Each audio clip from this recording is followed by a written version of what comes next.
Assalamualaikum warahmatullahi wabarakatuh. Halo teman-teman, kembali lagi dengan saya Iktika Fulfurqoni di Learning Journal ke-7 Pelatihan Dasar Calon Pegawai Negeri Sipil di Lembaga Ilmu Pengetahuan Indonesia tahun 2021. Pada Learning Journal kali ini, kita akan membahas mengenai agenda 3, yaitu mengenai manajemen aparatur sipil negara, pelayanan publik, dan Whole of Government atau WOG. Pembahasan mengenai agenda 3 ini diawali dengan paparan oleh Kepala Biro Organisasi dan Sumber Daya Manusia LIPI, Bapak Dr. Heru Santoso, mengenai profesionalisme aparatur sipil negara.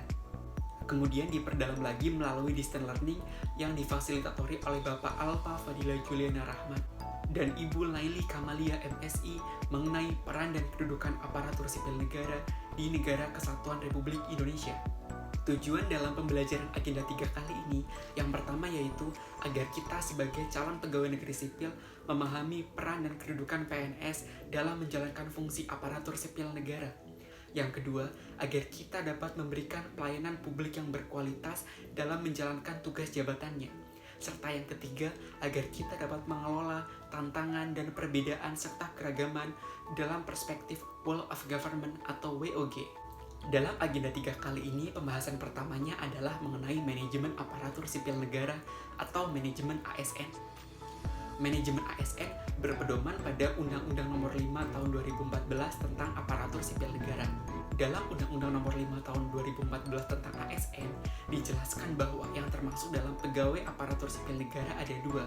Yang pertama, yaitu pegawai negeri sipil atau PNS. Yang kedua, yaitu pegawai pemerintah dengan perjanjian kerja atau PPPK atau P3K. Dalam manajemen ASN, hak dan kewajiban seorang PNS dan P3K sebenarnya hampir sama. Yang membedakan adalah P3K tidak mendapatkan jaminan pensiun serta jaminan hari tua. Sejak diundangkannya Undang-Undang Nomor 5 Tahun 2014 tentang Aparatur Sipil Negara, kini pegawai ASN dituntut untuk profesional. Artinya harus berkompeten, beretika, berkinerja, dan menjaga martabat. Hal ini penting untuk dilakukan agar bisa merubah stigma masyarakat yang muncul bahwa selama ini pegawai PNS tidak disiplin, tidak berkompeten, terlalu birokratis, cenderung mempersulit, dan mempunyai budaya korup. Oleh karena itu, perlu dipahami bahwa lahirnya Undang-Undang Nomor 5 Tahun 2014 tentang Aparatur Sipil Negara digunakan sebagai dasar manajemen aparatur sipil negara yang menempatkan profesionalisme ASN sebagai kunci perubahan dasarnya. Sebelum masuk mengenai profesionalisme secara lebih mendalam, perlu kita ketahui beberapa istilah yang serupa dengan profesionalisme. Yang pertama adalah profesi. Profesi merupakan bidang pekerjaan yang membutuhkan suatu kriteria atau keahlian tertentu. Sebagai contoh, ketika ASN dipandang sebagai suatu profesi, maka saya sebagai seorang analis kebijakan harus mempunyai kompetensi atau keahlian tertentu yang mendukung jabatan saya atau profesi saya sebagai seorang analis kebijakan. Yang kedua, profesional. Profesional merujuk pada sebutan orang yang menyandang profesi tertentu tersebut. Yang ketiga, profesionalitas. Profesionalitas merupakan sebutan terhadap kemampuan atau sikap anggota suatu profesi tertentu terhadap profesinya. Sedangkan profesionalisme merupakan tindak tanduk yang merupakan ciri suatu profesi atau orang profesional.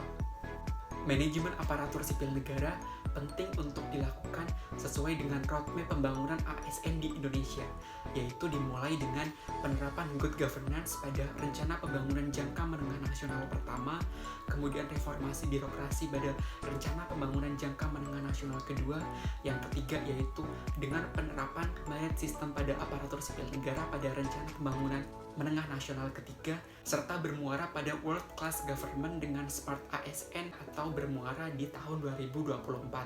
Smart ASN dapat dilihat dari profil ASN yang mempunyai integritas, nasionalisme, profesionalisme, mempunyai wawasan global, mempunyai kemampuan IT dan bahasa asing, networking, serta entrepreneurship. Pembahasan yang kedua yaitu mengenai pelayanan publik. Pelayanan publik dapat diartikan sebagai suatu rangkaian kegiatan dalam rangka pemenuhan kebutuhan pelayanan sesuai dengan peraturan perundang-undangan bagi setiap warga negara dan penduduk atas barang, jasa, atau pelayanan administrasi lainnya yang disediakan oleh penyelenggara pelayanan publik. Penyelenggara pelayanan publik di sini dapat berasal dari pemerintah pusat, pemerintah daerah, badan usaha milik negara, badan usaha milik daerah, serta lembaga independen lainnya. Ada 3 unsur penting dalam pelayanan publik. Yang pertama adalah organisasi penyedia layanan. Seperti tadi yang dijelaskan, ada pemerintah pusat, pemerintah daerah, BUMN, BUMD, hingga organisasi independen lainnya. Yang kedua adalah penerima layanan. Penerima layanan di sini yaitu masyarakat atau warga negara. Serta unsur yang ketiga yaitu kepuasan masyarakat yang berasal dari kualitas pelayanan yang diberikan dari organisasi penyedia layanan publik tersebut. Paradigma dalam pemberian pelayanan publik di Indonesia kini telah mengalami banyak perubahan, mulai dari Old Public Administration yang menempatkan bahwa lembaga pemerintah sebagai satu-satunya pemberian pelayanan publik, kemudian bergeser dengan paradigma New Public Management yang menempatkan bahwa organisasi pemerintah mengadopsi pada prinsip-prinsip bisnis dalam pemberian pelayanan publik. Dalam hal ini, warga negara dianggap sebagai suatu pelanggan atau customer. Kemudian kini diterapkan paradigma New Public Service yang menempatkan kepuasan publik dalam pemberian pelayanan publik sebagai kunci utamanya. Dalam hal ini, warga negara dianggap sebagai citizen, bukan lagi dianggap sebagai customer sebagaimana yang diterapkan pada New Public Management. Pembahasan yang ketiga yaitu mengenai Whole of Government atau WOG. Whole of Government merupakan sebuah pendekatan penyelenggaraan pemerintah yang menyatukan upaya-upaya kolaboratif pemerintah dan keseluruhan sektor dalam ruang lingkup koordinasi yang lebih luas guna mencapai tujuan pembangunan nasional dan pelayanan publik. Whole of Government merupakan perwujudan dari penerapan peran PNS yang ketiga, yaitu sebagai perekat dan pemersatu bangsa. Pendekatan WOG ini penting untuk diterapkan di Indonesia dalam penyelenggaraan pemerintahan, mengingat ada banyak keterbatasan yang dimiliki oleh pemerintah apabila segala urusannya dilakukan secara sendiri-sendiri tanpa adanya kolaborasi dan integrasi.